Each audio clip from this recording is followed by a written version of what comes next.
Kjo është Etleva Ndokaj, e cila u vra me armëzjarin nga një 31 vjeçar me të cilin dyshohet se kishte një lidhje intime. 28 vjeçarja u qellua në vendin e punës në parukerinë e saj në qendër të Lezhës. Ta afërmit e viktimës thanë jashtë kamerës për News 24 se reja ka patur me herët një lidhje jashtëmartësore me autorin e dyshuar dhe të identifikuar tashmë nga policia si Alfred Nikolli, 31 vjeç. Po të njëjtat burime rrëfejnë se prej një viti Etleva kishte shkëputur çdo lloj marrëdhënie me 31 vjeçarin, por ky i fundit nuk e ka pranuar një gjë të tillë.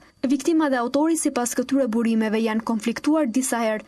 Madje 28 vjeçarja ka bërë edhe një denoncim në polici ndaj Nikollit, megjithatë një gjë e tillë ende nuk është konfirmuar zyrtarisht nga Blu të Lezhës. Mësohet se Etleva Ndokaj me profesion parukiere ishte martuar dhe kishte një fëmijë ndërsa Nikolli nuk ishte i martuar.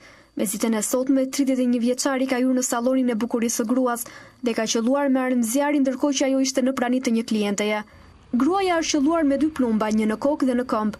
Më pas, Nikolli është larguar me shpejtësi pa u vënë re nga forcat e policisë. 28 vjeçarja ka humbur jetën gjatë transportit për në spital për shkak të plagëve të mara. Mësohet se autori dhe viktima ishin me origjinë nga njëjti fshat, Spite, dhe njihen me njëri tjetrin prej kohësh. Ndërkohë policia është vënë në ndjekje të autorit dhe ka nisur hetimet për zbardhjen e kësaj ngjarjeje të rëndë.